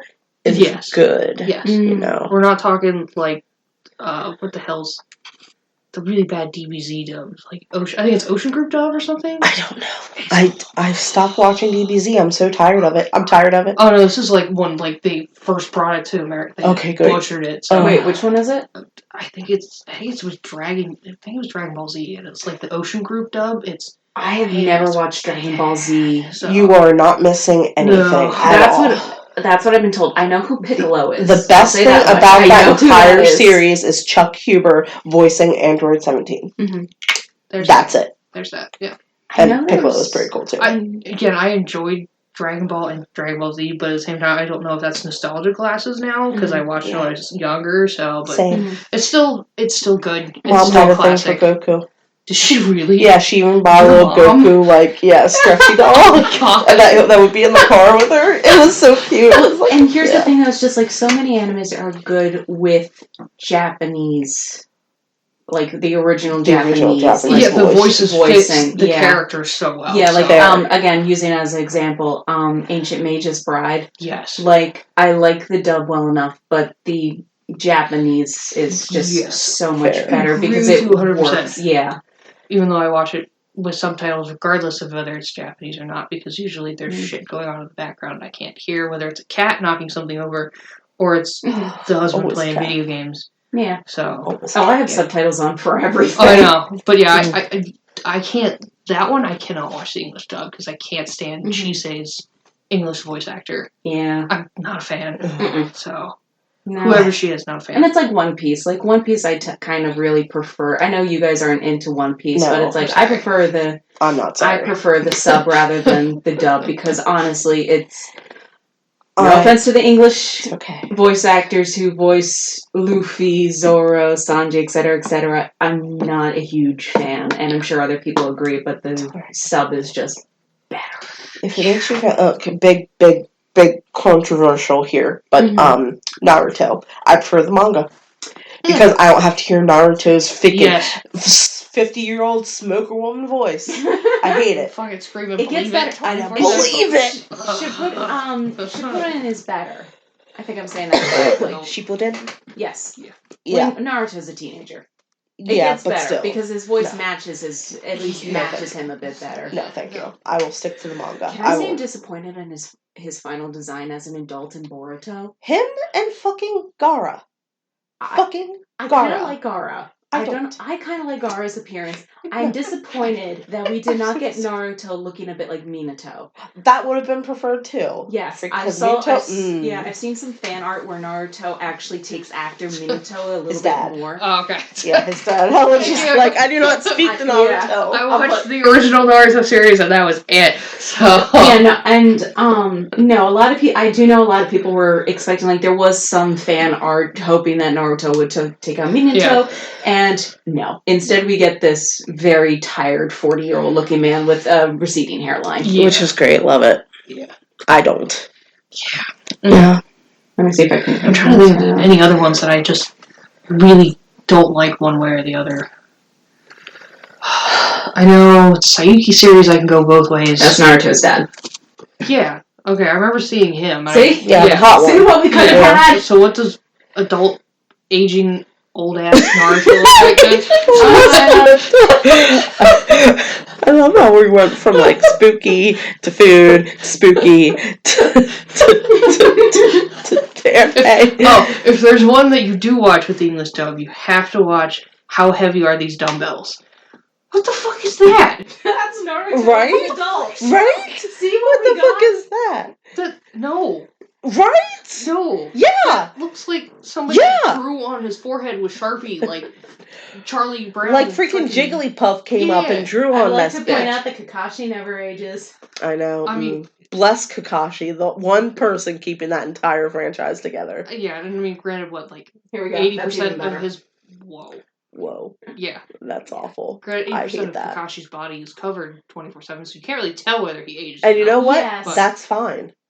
It's true. That's fine. The only thing we see is that I think you see that he gets the eye bags. I think that's the only thing we see. Relatable. Him getting older. Relatable. So relatable. He's so fucking tired of these damn kids. He is tired of these stupid fucking kids. He's fuck all of you children. I'm no longer Hokage. Why do I have to worry about this now? Yeah. Right? It's I'm what retired. The hell? Yeah, I'm retired. But yes. I'm the one that lived. By the way, this is Naruto's son with Hinata. Yeah, I've seen... I hate Boruto. I hate it. I haven't watched the series long enough. I do love his little sister. I forget her name. She's adorable. I hate Boruto's overall design. I hate it. I'm Hinata, you could have made something great. No. with Naruto's baby batter. No. Yes, she could have. No. She really could have, but she didn't. She spewed out that thing. If Naruto grew up to look like that, there's no way in hell he was making a good baby with anybody. Yeah, no but way. look, skip a generation. You're not still not. I was hoping Kushina's red hair at some point would pop up in the gene pool, but I guess not. Yeah. No. So how is the plot of Boruto? Like, is it more kid friendly or No, it is anything but kid friendly. That's great. Love it. So, like, I'll put it this way: like I think he's the Mikage. I think it's the Mikage. He has, like, I'll put it this. It's hard to explain, but like, there's a lot more death. Great, I love it. A lot more die. Like I said, I don't really. Is Gara still alive? I tried. Yes, Gara still lives. Gara's adorable as an adult. Okay. You know what? Pull up Gara and show me again, because the thing that I'm picturing, maybe it wasn't, but he had the eyes, the raccoon eyes that were adorable, and the tattoo. So maybe I think I've seen a picture of him like that, but we'll see. I've never been high. Maybe I was drunk. That's adult Gara. See, he's not bad. Okay, that's fine. He's tamed his hair. Rock Lee has a kid. Did you know that? Who the hell fucked him? We don't know. It's never revealed. Why? Some people thought it was 10-10 because of the eye shape. I was gonna say somebody in the same gene pool of whoever fucked his dad to make him big. That's what happened. Fair. But adult Gara looks like freaking Sakamoto.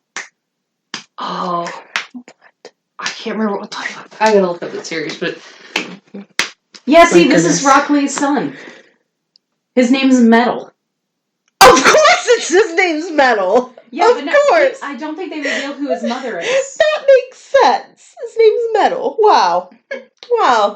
But see what I mean with the eyes? A lot of people thought it was 10-10 because of the shape of his eyes.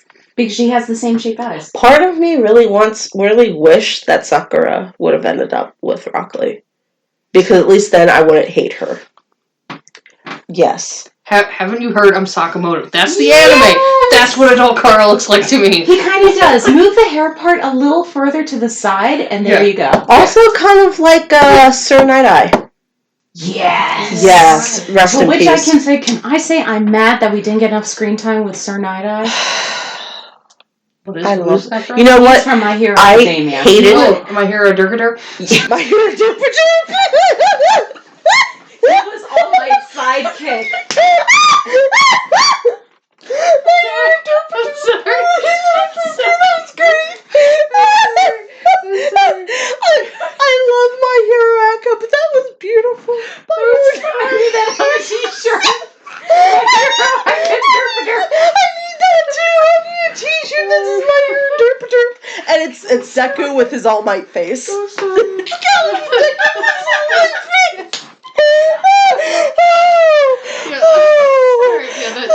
The thing came about when my lungs. I think it was probably like first or second season was still super popular, and all I heard about from people I knew was a lot of it, or like all I saw on social media was about My Hero Academia, and it was driving myself and my husband nuts, and we were just talking back and forth, and I think he was like, oh, My Hero Durgadurk, and I'm like, oh, perfect. So that's the only thing we call it now. Let me pull a picture of Sir Night-Eye. Yeah. He was All Might's sidekick for the longest time, but then they had a falling out, and All Might refused to speak to him for years, mainly because he just didn't want to face up, because Night-Eye predicted All Might's death, but it's been proven that his visions were wrong, because Toga's the girl that can take on the person's form. Yeah. Mirio was supposedly to lose his powers. Forever. But then Eerie in a much later season, for spoilers, for those who don't know, cover your ears. No, tell me. I need to know this. Eerie, the little girl with the horn coming out of her ear that rescued from, what's-his-face? Chisaki? Yes. My husband. She gave Mirio back his powers. I love it. And there's a theory going around, I don't know how true it is, but floating among the fandom, there's a belief that Eerie actually might restore All Might to the way he was before he got his severe injury from All for One. Oh, that'd be great. Isn't that cool? That's so awesome. But that's Night Eye right and there. I know that I know. Yeah, that's accurate. I know, and I've gotten flack for it from anonymous fans when in groups. Whenever I would be like, "Oh, Overhaul's my favorite character," that horrible man. Absolutely, it's like I know that he is a piece of shit. I know that he is unforgivable. I know that in the anime it looks like he does have a receding hairline. Fuck that. I would still fuck him. I would have his children, and I would let him overhaul my ass. Sure you wouldn't tap it with a shovel instead? You know what? I would tap, if I could, my power would be shovel hand, and I would smack that ass, and he would then kill me. You know who's a hero that doesn't get enough credit, though? Who? Fat Gum. Oh my goodness, he is so cute. Isn't he adorable? This is him when he loses all yeah, fat. he is the most adorable and sweetest person. No. I love him. Boyish grin. Yeah, I love him. Yeah, he goes from that to that. I mean, it's definitely an improvement, but... It's definitely an improvement. Wow. Went from My Hero Director to... He has Major Dad vibes, and it's glorious. I got a thing for beefcake. So, it's okay. Don't forget Aizawa. Oh, Dad's Our sleepy caterpillar. Dadzawa. Daddy. He is that series' #1 dad. Mm-hmm. Yeah. Oh, with all the nonsense he has to put up with you know Bakugo. what? Midoriya breaking every bone every other fucking episode because he just can't get shit together. I'm not bitter. I'm fine. It's fine. It's progress. You know that meme where it's the guy with the board and all the red fucking theories. Yeah. I had to get over with the rumor that All Might was going to die at the end of the most recent manga release, only to be revealed that it doesn't look like he died. I freaking love Toshinori Yagi. He is my boy. Oh, Toshinori, that sick giraffe. I love him. I love him so much. I know that eventually he will die, and I'm going to cry like a little bitch. And I thought I would never love that man. Mm-hmm. First episode, I was like, my heart. Mm-hmm. You have it. You have my heart. I just loved how derpy he was. Like, he just spewed blood every 5 seconds. Yeah, but yeah. Okay, getting back to spooky stuff. We are way off track. That was like half an hour of just bullshit, which is great. Love it. Being weebs, yay. Well, let's wrap this up. What is... let me burp. What is your favorite scary movie? You're making me choose. If you want, you can pick top 3. And it's okay if they fluctuate. And this doesn't even have to be like scary, like it scares the shit out of you. It could just have horror themes that you enjoy. Okay. So like stupid scary? Yeah, stupid scary, absolutely. Okay, I have a couple ideas. Yeah. Alright, so I would say my #1 scary movie, and it's not like I've seen my fair share of scary movies and stuff like that, but it's like I usually gravitate to the more like not super scary, but like, alright, that was kind of creepy. I would say The Raven is the first one, and that's basically, the plot line is, Edgar Allan Poe is publishing all of his stories, short stories and poems, like, into the newspaper, and someone is taking those stories and actually turning them into actual, like, murders and stuff. That's creepy. It's pretty good, yeah. Luke Evans appears in it, and it's just like, oh, Luke Evans, I didn't know you were in this. Oh, wow. My second favorite is the original Stephen King Carrie. Oh, that's a good one. Not the new one. I don't like the new one that much. No. The older one is a lot better. And then I think for my third movie,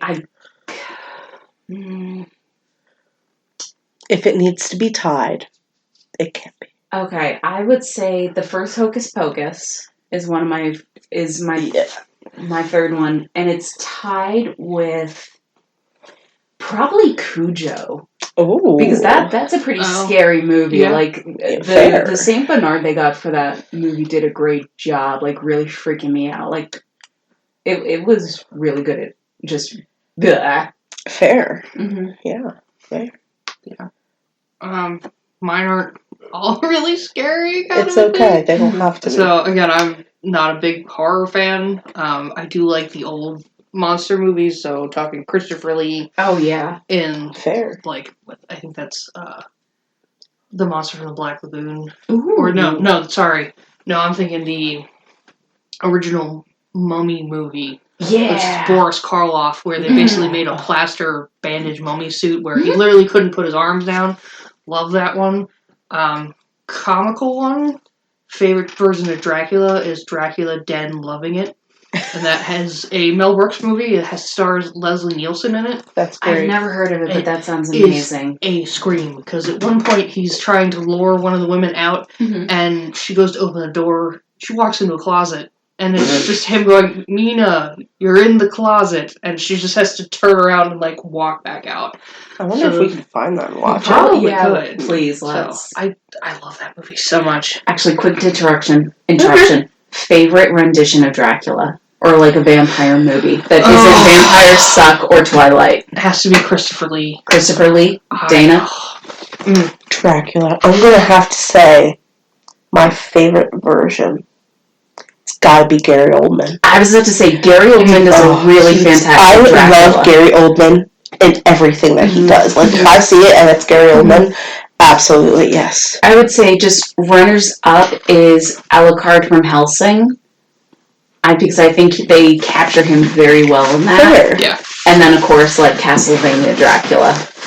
Just because that really goes into like this spooky. Now, granted, I'm not going to be talking about like the old scary like vampire stories like Abraham Lincoln the Vampire Hunter.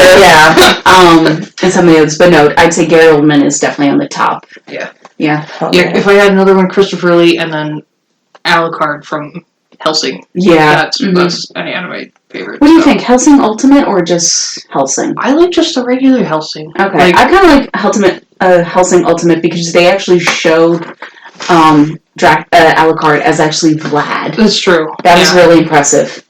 That is good. Okay, sorry. Continue. Okay. Third one has to be Hounds of the Baskerville. And that is Christopher Lee and Peter. Is that Peter Cushing? I think that's Peter Cushing. I gotta double check. But I love that one so much, as well as it's got a great scene for anybody who's got arachnophobia in it, where they let a giant tarantula crawl up on Christopher Lee's shoulder. Absolutely not. No, thank you. No. Well, from what I remember from Home Alone, tarantulas don't have ears, so if I could just sit still and scream, I'll be okay. But you can legitimately see Christopher Lee sweating, and Peter Cushing knew he had a fear of spiders, and purposely took his time to put his cane on his shoulder and knock it off his shoulder, and then pretend to step on it. Wow. So, yeah, it's fun when you look at the old horror movies, because apparently horror movie stars, apparently one time Vincent Price, Peter Cushing, Boris Karloff all lived on like the same street, I think in New York somewhere. Oh, that's cool. Yeah, and they all would get funny looks from the other neighbors when they would drag like their trash out to the curb, like, oh god, did they put a body or something out? It's like, guys, they're actors, literally. I mean, Boris Karloff is terrifying when you look at this man. But I'm sure the neighbors of Alfred Hitchcock were very questionable every time they saw him stepping out of the house. Oh, yeah. But I think that one's, I think that's actually my number one favorite is Hounds of Baskerville. So. I have to say, I had to throw in Brendan Fraser's The Mummy, and to be tied with my number 2, Carrie, because, I mean, like, that's such a classic. Like, Mummy 1, Mummy 2, we're not going to even speak about Mummy 3. Mummy 3 never happened, and neither did Tom Cruise's Mummy. Tom Cruise can just suck a dick and choke on it and die and be like, why is this penis bigger than mine? I don't like Tom Cruise. I think that he's an arrogant dickwad. Oh, yeah. Mm-hmm. Yeah. Well, they gotta remake old movies to make it appealing to the younger generations. That's great. Do it well. Yeah. Do it well the first time. Pick someone other than Tom Cruise. He's not that great. Or better yet, you had a great duo of movies in the 90s. I just get distracted by like how his one tooth is off center. Someone pointed that out, and now I can't stop looking at it. I'm gonna have to look at that now and figure that out. That's weird. So yeah, like his 2 front teeth are off center from his face, and now I can't stop unseeing it. Goodness. Speaking of Brendan Fraser, I have to show you guys the, I think it's a poster Claire got me. Yeah. Oh. But she bought me Brendan Fraser fan art. That's like from the Mummy movie, and like the shirt's open on it, and I'm just like, fuck yeah. You know, I can't hang that up anywhere, right? Like I can only admire now. But I love it so much. So. Anyway, Data, what are your 3 favorites? I think my top favorite one has got to be Brendan Fraser's The Mummy, 1990. That's you know what? I'll even put in both of them. Although I think that the first one is scarier. Yeah, definitely. But they're both great. Oh fucking hell! Oh fuck! Why? So you can suffer the same I can. So for those who can't see what's happening, I showed them a picture of Tom Cruise and supposedly how his teeth are off center from like they're not very symmetrical with the rest of his face. Yeah. So now that will live inside your head. One more thing to not like about him. Great. Yeah. All right. So for my number 2 favorite, I'm gonna have to double dip. It's got to be Hocus Pocus. Oh yeah. And Sleepy Hollow. Ooh. With Johnny Depp. Yeah. That's a good one. I loved that. I thought that it was great. I thought the vibe went well, and I surprisingly loved Christopher Walken as the Hessian soldier. Mm-hmm. Yeah. And then for my number 3 pick, I'm going to have to double dip again with The Nightmare Before Christmas. Oh, I totally forgot about that shit. And Stephen King's It, with an apostrophe, all versions. Nice. Because I think Tim Curry was amazing, but that one didn't scare me, but it was just a joyful ride. But the remakes, I felt, were definitely a little bit more scary. I think the second... I think they were definitely a lot more psychological. Yeah, for sure. I went in theaters to see Chapter 2 by myself, and I have to say I was not scared at all. I was just like, oh, alright, this is pretty good. Yeah, I will definitely say that the first one was a little bit scarier. Mm-hmm. Like, they don't scare me. Yeah. But, like, they creeped me out. Mm-hmm. Yeah. But the second one definitely was more joyful. Clown. Yeah, I know the meme.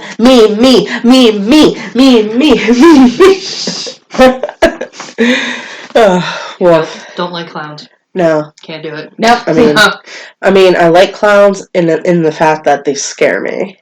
Which is, if I had to pick a number 4, I would pick Dead Silent, because it's got a ventriloquist dummy in it. And if it has anything to do with dolls or ventriloquist dummies or anything like that, automatic scare. They're the only thing that scare me. Okay. Like, so no antique dolls for presents then? Oh, no, absolutely, give it to me. No, because I like. So I can give you a Raggedy Ann doll, no questions. Yeah, go for it. Awesome. No. I will call her Joseph. Wait, you call it Joseph? I would. She looks like a Joseph. I'll throw Joseph into some dirt so they look pretty old, and then you can keep it in a glass case in here. Yeah, with the fucking devil tarot card, because that's what it means. I hate that. Oh, I hate that. I love the Conjuring movies, and I do. I haven't seen the third one. I like the other 2. I think I saw the third one. But the Warrens are touchy for me, because part of me is like, because I do think that people who have Lorraine's abilities do exist. I don't like how exploitative they've come off. Yeah.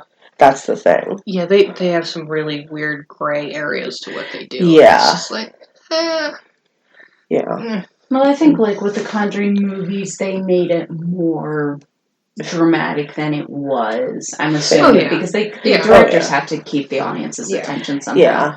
But I do think they're good movies, and I enjoy them. And I think that Patrick Wilson and Vera, whatever the fuck her last name is, I think they're great in their roles. but yeah. Well, any last words before we end this recording for this episode of Sabbat Spooks? We really went off track. So we really did. It was fun. It's okay. It's fun. You know what? That's part of the reason why. You know, we like spooky, but we also like to have fun, and I like to think that we had a little bit of both. Oh yeah. Alrighty, so next episode's going to be just a normal, regular episode that I'll hopefully research and do all that jazz, and without having to postpone it again out of sickness.